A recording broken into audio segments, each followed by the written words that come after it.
Folks, of course, also what's amazing, you continue to hear President Donald Trump and his administration calling this whole thing with Russia a hoax. Why is it every time there's a problem, it's always involving somebody in Russia, and y'all can't reveal who you met with, you're trying to lower the sanctions. So yesterday, I was on ABC This Week with George Stephanopoulos, and Fox News' Eric Bolling. Why he's scared of a brother?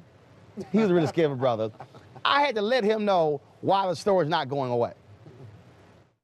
This is very simple for this president and his administration. If you want to stop hearing about Russia, stop lying.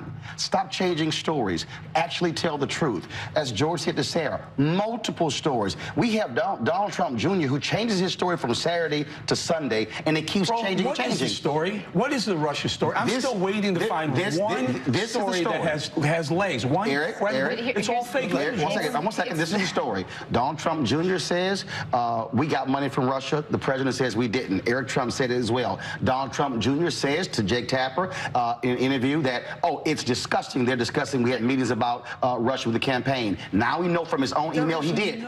He did. Okay, that's called boom.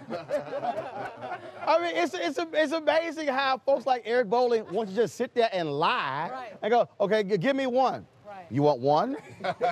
How much time I got? I got plenty. The entire strategy is to get, what these conservatives do a lot of times is to get the lie in on the air in front of as many people as possible before somebody counters them. Yeah. The idea that there's no story in our president meeting with Vladimir Putin with nobody else around and they can't tell us what happened in the meeting, that in itself is a story, to say nothing of everything else with regard to the money. And of course today, Jared Kushner is going to be testifying. He's now released this 11-page report saying, oh, it was a meeting on adoptions. After I left, I didn't know what the meeting was about, even though Russia's in the subject line. And it's like, it's like story after story. And I'm telling you, every time something comes up, it's involving something with Russia. And imagine Barack Obama being involved in any of this. Imagine the reaction from Eric Bolling.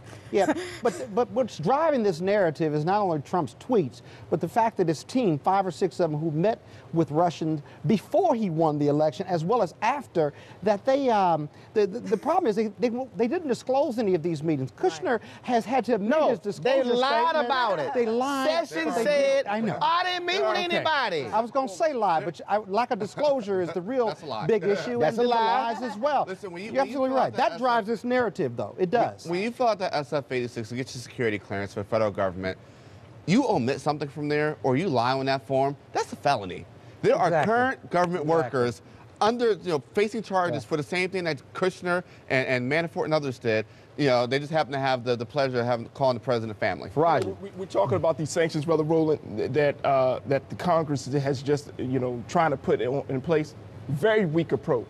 Here you have the President of the United States who does something that is that undermines the fundamentals of democracy. He partners with a foreign country to disrupt an American presidential election. And all you're going to do is just put some sanctions on it. Wait a minute. Then President Obama shuts their compound down. Now Trump wants to give it back. Right. But see, here's the thing, bro, Roland. Here's the thing. Here you have Paul Ryan talking about what this is going to bring those 3 actors into account. What about bringing the president into account? What does it have to? But see, he says there was no collusion. But here's the piece, though.